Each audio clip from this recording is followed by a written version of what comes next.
जी sir. ऐसे teacher लाए जा रहे हैं कि जिनको अभी तक ये भी नहीं पता है कि पेपर लीक हो जाते हैं। कोई भी एग्जाम, पहले तो एग्जाम के लिए फॉर्म है कि शिक्षा होता क्या है, वैसे वैसे टीचर लाए जा रहे हैं जिनको टीचर का मीनिंग नहीं आ रहा है, वैसे वैसे को टीचर बना दिया जा रहा है। तो शिक्षा। नमस्कार, मैं मनीष कुमार और आप देख रहे हैं द संकल्प मीडिया न्यूज। आज मैं चर्चा करने आया हूं, हमारे बिहार शिक्षा के क्षेत्र में सबसे पीछे है। भारत में शिक्षा के क्षेत्र में सबसे पीछे हमारा बिहार है।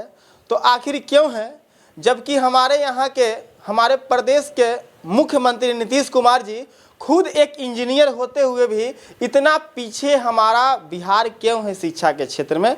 हम लोग 3 पत्रकार मिलकर इसको कैसे सॉल्यूशन निकाला जाए, इसका क्या क्या इस पर होना चाहिए, क्यों नहीं शिक्षा बढ़ रहा है, विकास की कमी है बिहार में, क्या है, इस पर हम लोग चर्चा करने वाले हैं। तो सबसे पहले मैं आप लोगों को इंट्रोडक्शन दे दूं कि किनका क्या क्या नाम है।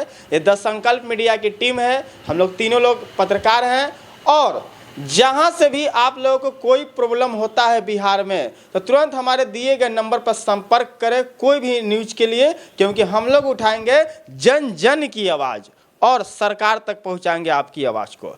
चलिए, तो सबसे पहले मैडम स्वागत है आपका अपने चैनल द संकल्प मीडिया में। क्या नाम है आपका? खुशी सिंह। दर्शक लोग को बता दीजिए। खुशी सिंह है सर। आपका क्या नाम है मैडम? दर्शक लोग को बताइए। राजनंदनी। तो इनका नाम है खुशी सिंह और इनका नाम है राजनंदनी। तो हम आज सबसे पहला प्रश्न खुशी मैम से कि बिहार हमारा सबसे पीछे क्यों है शिक्षा के क्षेत्र में, जानने का प्रयास करेंगे। मैडम, बिहार में शिक्षा इतना कम क्यों है, इसका दोषी कौन है? सरकार है सर। सरकार है इसका दोषी? शिक्षा मंत्री। शिक्षा मंत्री जी सर। आपके हिसाब से क्या होना चाहिए, क्या दोष है? सरकार का भी दोष है, पब्लिक का भी दोष है, क्योंकि पब्लिक लोग आवाज़ नहीं उठाते हैं।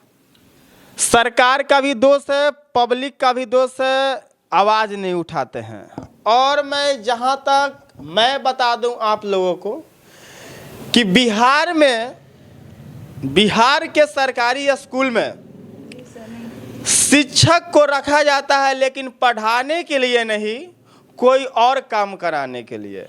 तो जैसे मैं एग्जाम्पल दे दूं, वोटिंग करवाना हो तो सारे शिक्षक को भेज दिया जाता है, या अभी जातीय जनगणना करवाया जा रहा है तो सारे शिक्षक को भेज दिया गया, ऐसा है? जी सर। तो जब शिक्षक का काम है पढ़ाना, बच्चों को शिक्षा देना, तो उनको दूसरे काम पर लगा दिया जाता है।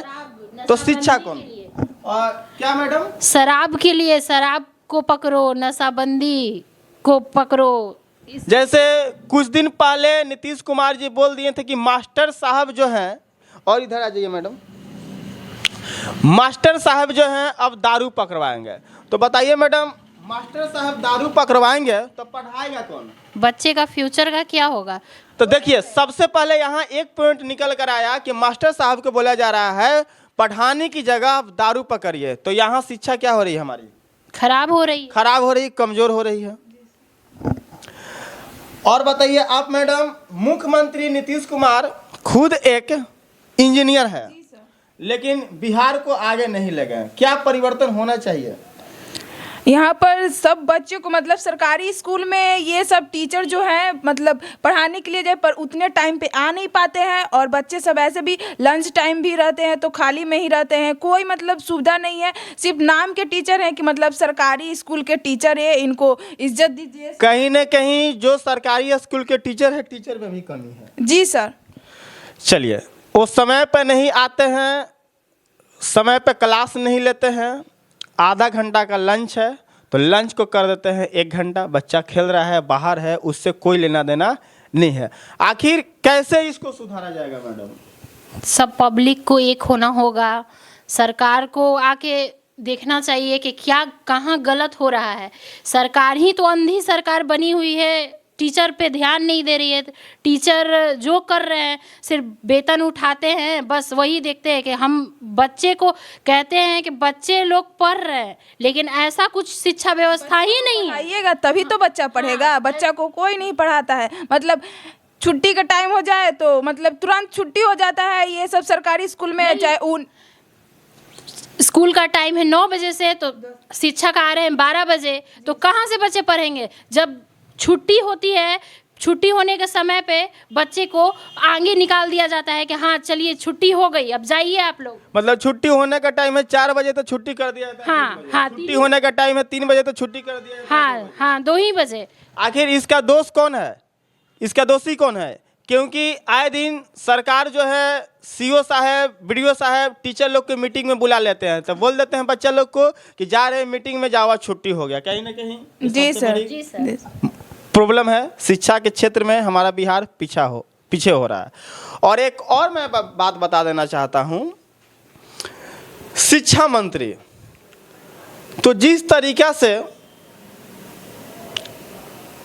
इंजीनियर का काम इंजीनियरिंग डिपार्टमेंट का होता है, जी सर, तो शिक्षा मंत्री हो तो कहीं ना कहीं एक प्रोफेसर हो, जी सर, जी जिनको ज्ञान हो, जी वैसे शिक्षा मंत्री रहेंगे तब तो विकास करेंगे। जी सर। ऐसे टीचर लाए जा रहे हैं कि जिनको अभी तक ये भी नहीं पता है कि शिक्षा मंत्री हैं क्या, जो शिक्षा के प्रति मतलब उनको खुद नहीं पता है कि शिक्षा होता क्या है। वैसे वैसे टीचर लाए जा रहे हैं जिनको टीचर का मीनिंग नहीं आ रहा है, वैसे वैसे को टीचर बना दिया जा रहा है, तो शिक्षा व्यवस्था तो गड़बड़ाएगी ही। कहाँ से बच्चे पढ़ेंगे? और जब बच्चे ही नहीं पढ़ेंगे तो देश का भविष्य क्या बनेगा? कुछ नहीं बनेगा। चलिए, इनका मैडम का कहने का मतलब है जो टीचर लाए जाते हैं तो जिनमें योग्यता ही नहीं होता है टीचर बनने के लिए, जिनमें योग्यता ही नहीं होता है। क्योंकि कुछ दिन पहले मुखिया जी के थ्रू टीचर का बहाली करवाया गया था और मुखिया जी लोग अपने अपने परिवार को टीचर में उतार दिए। जी, यहाँ तो घूस से शिक्षा में घुसाया जाता है, घूस ले लिया जाता है, 5वां पास को घुसा दिया जाता है, 10th को पढ़ाने के लिए, 8 को पढ़ाने के लिए।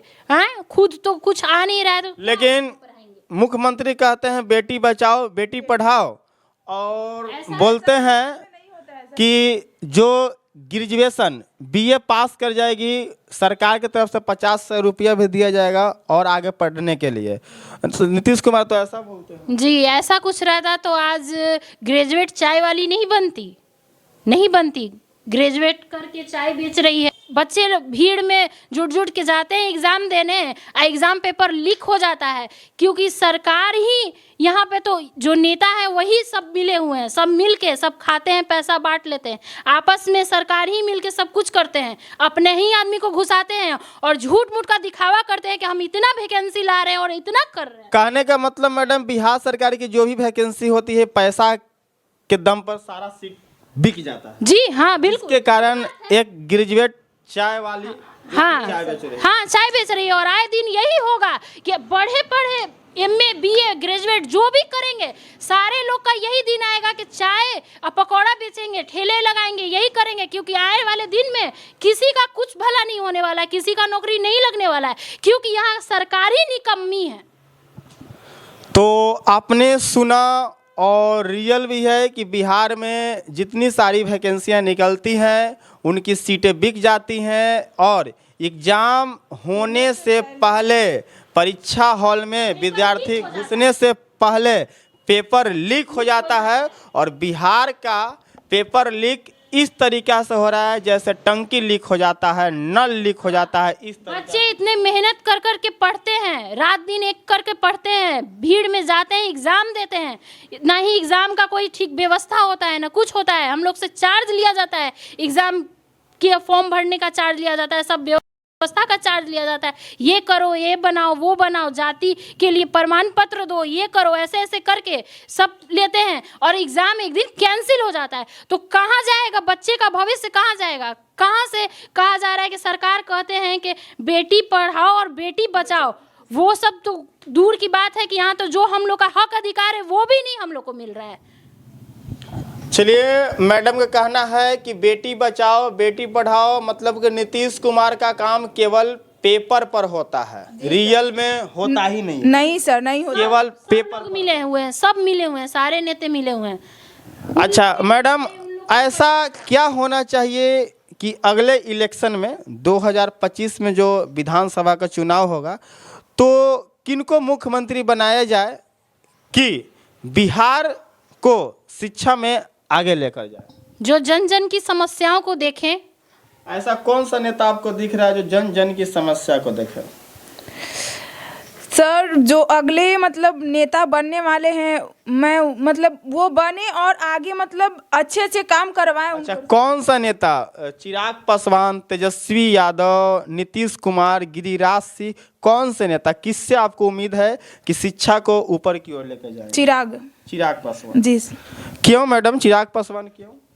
क्योंकि वो थोड़ा जन जन की समस्याओं को समझते हैं, घर घर जाते हैं, सबको समझते हैं, देखते हैं। क्योंकि तेज प्रताप जो थे, तेज प्रताप तो बोले कि हम ये करेंगे स्टूडेंट के लिए, ये तेजस्वी यादव क्या बोले थे?